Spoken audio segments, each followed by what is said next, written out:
Hello students, हमारे पृष्ठीय रसायन वाले अध्याय में हम जो है आज इसमें कोलाइडों के दैनिक जीवन में अनुप्रयोग पढ़ने जा रहे हैं।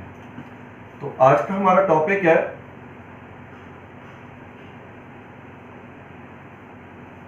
कोलाइडों का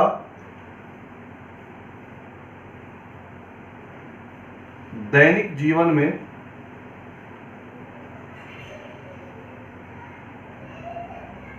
अनुप्रयोग।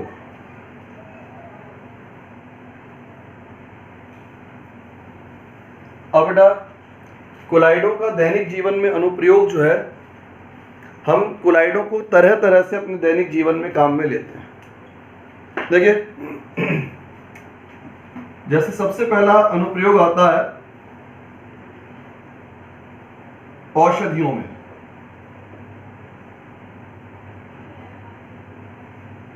औषधियों में देखिए, जो कोलाइडी औषधियां होती हैं, कोलाइडी औषधियों को हमारा शरीर सरलता से ग्रहण कर लेता है, सरलता से उनको पचा लेता है, शरीर उनको सरलता से अवशोषित कर लेता है। इसके कारण से कोलाइडी औषधियां जो होती हैं वो अपेक्षाकृत जो है ज़्यादा प्रभावशाली होती है। कोलाइडी औषधियों को हमारे शरीर के द्वारा अपेक्षाकृत सुगमता से पचा लिया जाता है, सुगमता से उनका अवशोषण कर लिया जाता है। तो इसके कारण से कोलाइडी औषधियां जो हैं वो हमारे लिए अपेक्षाकृत अधिक उपयुक्त होती हैं। अब बेटा इससे कई सारे उदाहरण हैं। जैसे एक होता है आपका आर्जिरॉल व प्रोटार्जिरॉल।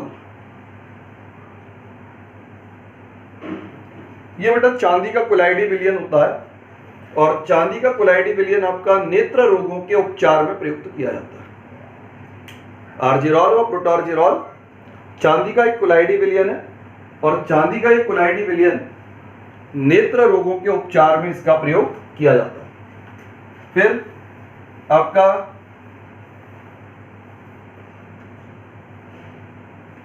कोलाइडी गंधक। कोलाइडी गंधक जो होता है ये आपका चर्म रोगों के उपचार में इसका प्रयोग किया जाता है। फिर आपका कोलाइडी एंटीमनी।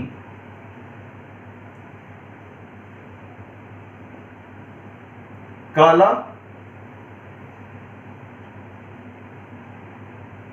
अजर, या इसको अपन ब्लैक फीवर भी बोलते हैं, और ये आपका इसके उपचार में इसका प्रयोग किया जाता है। कोलाइडी एंटीमनी जो है ये आपके ब्लैक फीवर के उपचार में इसको प्रयोग में लाया जाता है। फिर बेटा आपके बहुत सारे जो हेल्थ टॉनिक होते हैं, हेल्थ टॉनिक के अंदर कैल्शियम है, मैग्नीशियम है, आपका सोना है, आपका चांदी है। ये सारे के सारे जो तत्व होते हैं ये जो है कोलाइडी अवस्था में ही प्रयोग में लाए जाते हैं। जितने भी आपके हेल्थ टॉनिक आते हैं, हेल्थ टॉनिकों में सोना, चांदी, आपका तांबा या आपका कैल्शियम, मैग्नीशियम, मैग्नीज, लोहा, ये सारे के सारे तत्व जो हैं कोलाइडी अवस्था में होते हैं। और इन तत्वों का कोलाइडी अवस्था में होने का कारण होता है क्योंकि कोलाइडी कणों को हमारे शरीर के द्वारा सुगमता से अवशोषित कर लिया जाता है।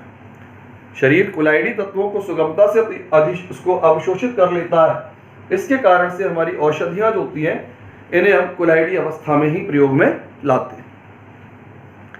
इसके बाद में आता है बेटा अगला औषधियों के बाद दूसरा इसका अनुप्रयोग आता है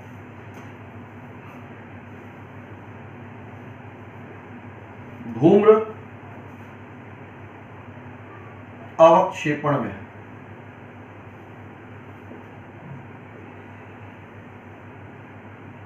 धूम्र अवक्षेपण में देखिए, धूम्र अवक्षेपण में जो फैक्ट्रियों से निकलने वाला जो धुआं होता है, धुएं में दो घटक होते हैं। एक तो होती है गैसें और एक होते हैं उसमें कणीय पदार्थ। और उसमें भी कणीय पदार्थों में मुख्य रूप से होते हैं कार्बन के कण। धुएं के दो घटक हैं, गैस एवं कणीय पदार्थ, और गैस में कणीय पदार्थ के रूप में मुख्यतः होते हैं उसमें कार्बन के कण। अब ये जो कार्बन कण होते हैं, ये कार्बन कण वायुमंडल में नीचे की ओर तैरते रहते हैं, और ये कार्बन कण श्वसन क्रिया के माध्यम से हमारे फेफड़ों के अंदर जाते हैं और हमारे अंदर श्वसन से संबंधित अनेकों प्रकार की बीमारियों को जन्म देने का कार्य करते हैं। तो इसके लिए यदि फैक्ट्रियों से उत्सर्जित होने वाले धुएं में से कार्बन कणों को यदि पृथक कर दिया जाए तो जो है हमारे ऊपर होने वाले दुष्प्रभावों में कुछ हद तक कमी हो जाती है। तो धुएं में से कार्बन कणों के पृथक्करण के लिए एक उपकरण का प्रयोग किया जाता है, और उपकरण का नाम होता है कॉट्रेल धूम्र अवक्षेपक यंत्र। जो उपकरण है, धुएं में से कार्बन कणों के पृथक्करण के लिए जो यंत्र काम में आता है, उस यंत्र का नाम होता है कॉट्रेल धूम्र अवक्षेपक यंत्र।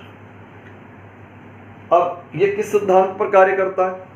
धुएं के अंदर जो कार्बन कण पाए जाते हैं, उन कार्बन कणों की सतह के ऊपर माइनस चार्ज होता है। जो भी कणीय अशुद्धियां होती हैं, उन कणीय अशुद्धियों की सतह के ऊपर ऋणावेश पाया जाता है। तो फिर हम क्या करते हैं कि धुएं को एक चिमनी में से गुजारते हैं।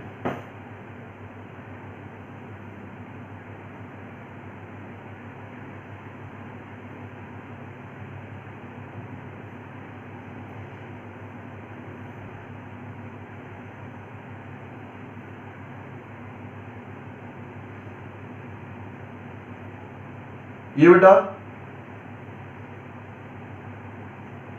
धुआं, और धुएं को गुजारा जाएगा चिमनी में। चिमनी में लगी होती है आवेशित प्लेटें।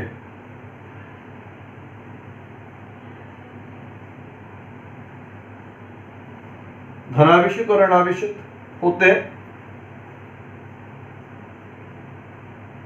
ये इसकी अर्थिंग होती है।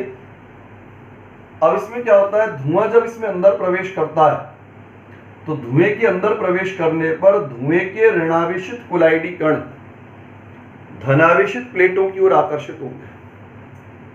धुएं के ऋणावेशित कोलाइडी कण धनावेशित प्लेटों की ओर आकर्षित होते हैं और धनावेशित प्लेटों पर जाकर अपना आवेश का उदासीनीकरण करते हैं।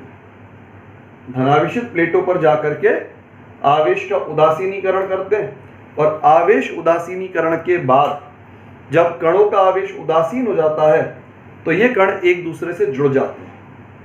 भाई जब तक सभी कणों के ऊपर समान आवेश रहेगा तब तक तो ये कण एक दूसरे से प्रतिकर्षित रहेंगे, और प्रतिकर्षित होने की अवस्था में कण जुड़ेंगे नहीं, भारी नहीं होंगे, अर्थात नीचे की ओर नहीं गिर पाएंगे।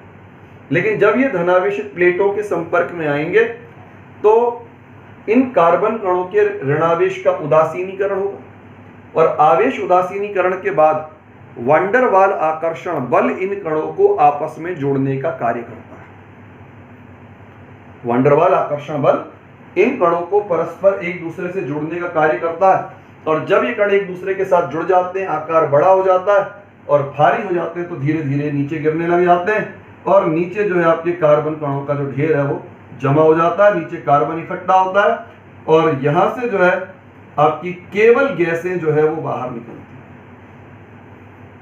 चिमनी में से जो है आपके कार्बन कण ना जाकर के केवल गैसें बाहर निकलती हैं, और गैसें जो है ऊपरी वायुमंडल में चली जाती हैं, जिसके कारण से गैसों का दुष्प्रभाव जो है अपेक्षाकृत कम होता है। कार्बन कणों का दुष्प्रभाव जो होता है हमारे शरीर पर बहुत जल्दी पड़ता है, लेकिन गैसों का जो दुष्प्रभाव है वो थोड़ा तुलनात्मक दृष्टि से धीमा होता है। तो इस तरह से जो है धूम्र अवक्षेपण किया जा सकता है, और धूम्र अवक्षेपण के द्वारा हमारे स्वास्थ्य को नुकसान होने से काफी हद तक जो है बचाया जा सकता है। इसके बाद में आता है बेटा इसका तीसरा बिंदु,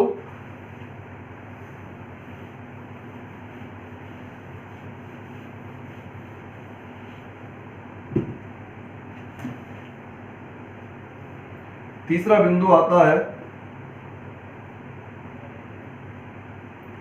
वहित मल का निष्कासन।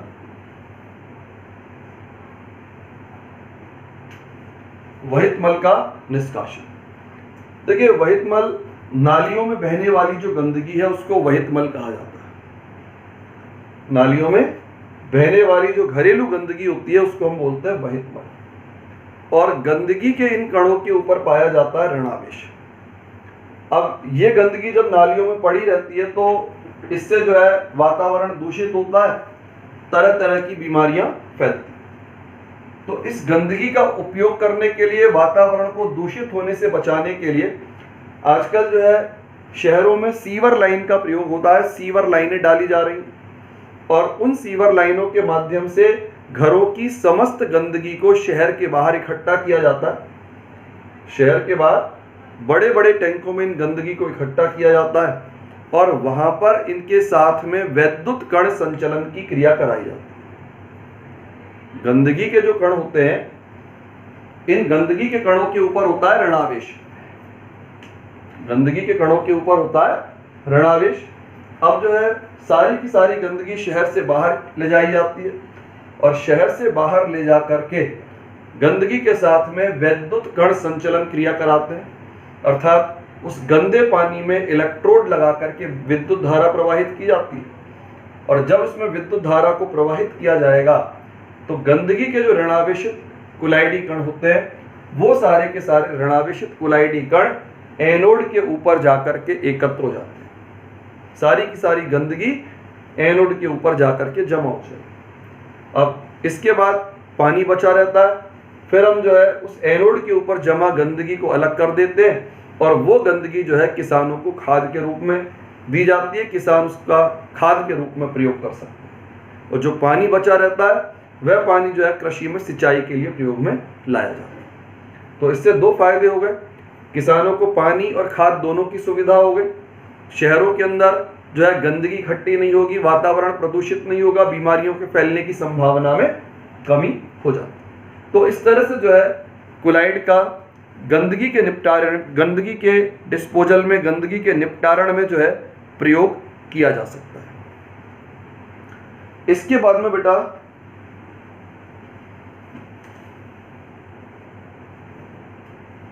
चौथा बिंदु आता है रबर को प्राप्त करना या रबर का स्कंदन या रबर का अवक्षेपण। देखिए रबर जो है रबर के पेड़ों से निकाला जाता है। रबर के पेड़ होते हैं और इन पेड़ों को इनका बॉटेनिकल नेम होता है, वानस्पतिक नाम होता है हेविया ब्रासिलियंसिस। जिन पेड़ों से रबर निकाला जाता है उन पेड़ों का बॉटेनिकल नेम होता है हेविया ब्रासिलियंसिस।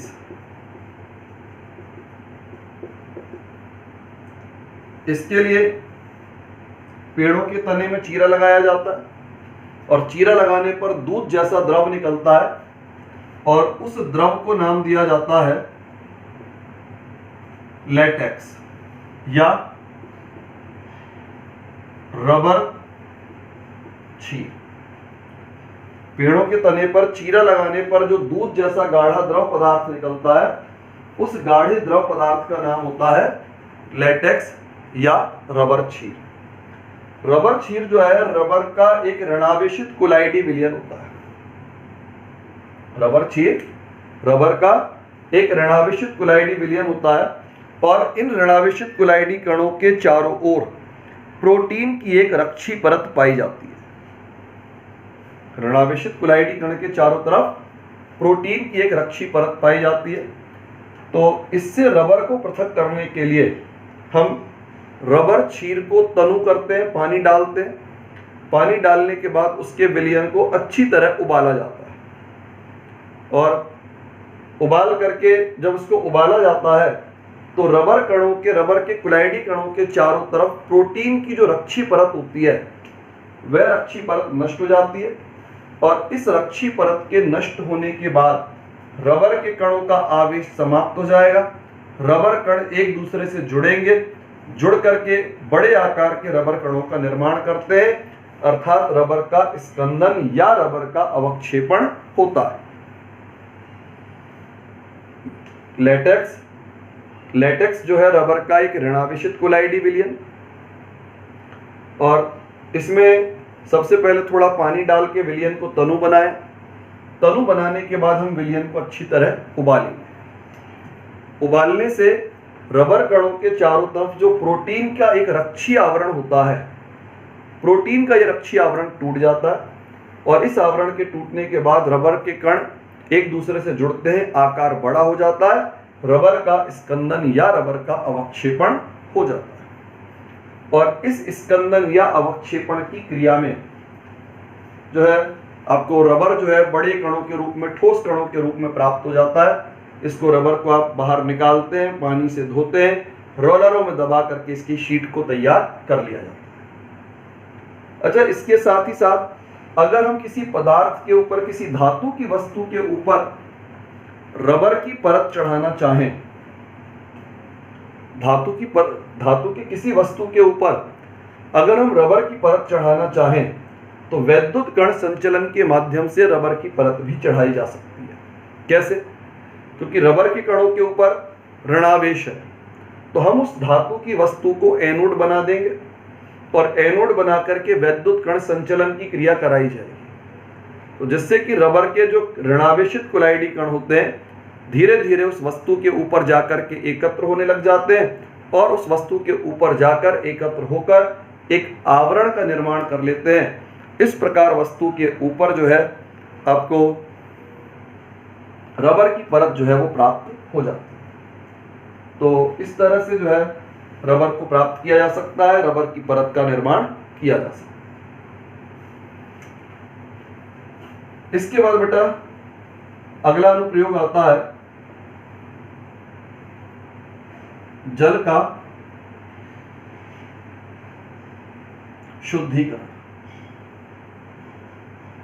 अब बेटा देखिए जल का शुद्धिकरण क्या होता है, कैसे किया जाता है जल का शुद्धिकरण। देखिए जल के शुद्धिकरण की जो क्रिया है, वर्तमान में अपन विभिन्न प्रकार के फिल्टर का प्रयोग करते हैं। आजकल अलग अलग तरह के फिल्टर जो है मार्केट में उपलब्ध है, उन फिल्टर की सहायता से पानी को छाना जाता है और पीने के लायक बनाया जाता है। लेकिन आज से कई साल पहले तक जब फिल्टर जो है बहुत कम उपलब्ध थे या जन सामान्य की पहुंच में नहीं थे, तो ऐसी अवस्था में जल के शुद्धिकरण के लिए उस पानी के अंदर फिटकरी को मिलाया जाता था। फिटकरी होती है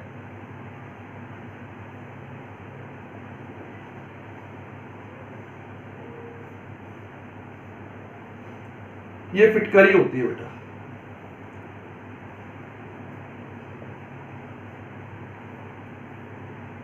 अब पानी को फिटकरी में फिटकरी को पानी में मिलाने पर क्या होता है, देखिए पानी के अंदर जो गंदगी के जो कण होते हैं, आपकी मिट्टी होती है, बैक्टीरिया होते हैं, अन्य प्रकार के कण होते हैं, सभी कणों के ऊपर पाया जाता है ऋणावेश। अशुद्ध जल जो है, अशुद्ध जल के अंदर जो भी गंदगी है उस गंदगी के कणों के ऊपर होते हैं ऋणावेश। अब जब पानी के अंदर हम फिटकरी को मिलाएंगे तो फिटकरी को मिलाने पर फिटकरी से प्राप्त होने वाले धनायन, कौन कौन से धनायन, पोटेशियम आयन और एल्यूमिनियम आयन। फिटकरी से प्राप्त होने वाले जो धनायन होते हैं, ये धनायन क्या काम करते हैं, ये गंदगी के ऋणावेशित कणों का स्कंदन या अवक्षेपण कर देते हैं। धनायन क्या काम करेंगे, गंदगी के ऋणावेशित कणों का स्कंदन या अवक्षेपण कर देते हैं, जिससे गंदगी के कण परस्पर जुड़ जाते हैं, धीरे धीरे भारी होते हैं और भारी होकर के नीचे की तरफ पात्र के पेंदे की तरफ एकत्र हो जाते हैं। और वहां से इन एकत्र कणों को हटाने के लिए हम जल को निथार लेते हैं और निथार करके जल को प्रयोग में लेते हैं।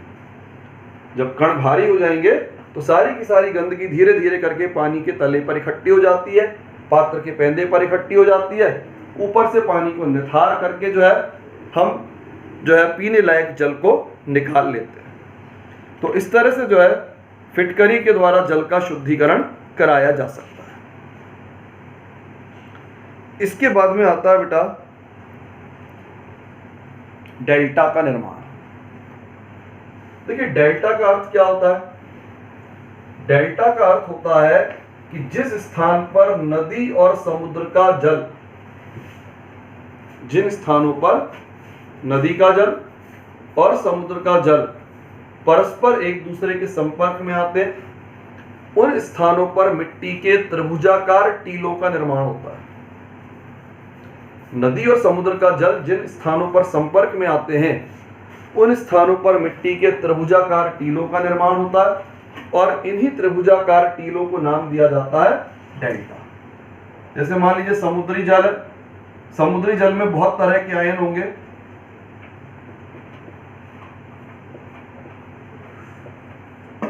अनेकों प्रकार के ऋणायन और अनेकों प्रकार के धनायन होते हैं। अब ये मिट्टी अब यहां से आ रही है, नदी बहती हुई, नदी बहती हुई आ रही समुद्र की ओर। नदी के पानी के साथ मिट्टी जो है वो बह करके आती है और मिट्टी में जो कण होते हैं, उन मिट्टी के कणों के ऊपर पाया जाता है ऋणावेश। मिट्टी के कणों के ऊपर होता है ऋणावेश। तो जब ये नदी का पानी और समुद्र का पानी संपर्क में आएगा तो मिट्टी के जो कण है वो तो एक ऋणावेशित कोलाइडी कण है। मिट्टी के जो कण है वो क्या है? ऋणावेशित कोलाइडी कण है। और समुद्री जल में जो उपस्थित धनायन है, ये धनायन क्या काम करते हैं? ऋणावेशित कोलाइडी कणों का स्कंदन या अवक्षेपण। तो जब धनायनों के द्वारा ऋणावेशित मिट्टी के कणों का स्कंदन किया जाएगा तो धीरे धीरे करके मिट्टी यहाँ पे जमा होने लग जाती है और जमा होती हुई मिट्टी जो है त्रिभुजाकार टीलों का रूप ले लेती है और इन त्रिभुजाकार टीलों को हम नाम देते हैं डेल्टा। ये त्रिभुजाकार मिट्टी के जो टीले होते हैं इन्हीं को बोला जाता है डेल्टा। डेल्टा बना कैसे? नदी के पानी के साथ मिट्टी बहकर आ रही है, मिट्टी के कणों के ऊपर ऋणावेश है। जब नदी का पानी समुद्र का पानी संपर्क में आएगा तो मिट्टी के ऋणावेशित कोलाइडी कणों का स्कंदन समुद्री जल में घुले हुए धनायनों के द्वारा किया जाता है और जब धनायन मिट्टी का स्कंदन करेंगे तो धीरे धीरे मिट्टी जमा होने लग जाती है और जमा होती हुई मिट्टी त्रिभुजाकार आकृति के टीलों का निर्माण करती है और इन्हीं त्रिभुजाकार मिट्टी के टीलों को हम नाम दे सकते हैं डेल्टा।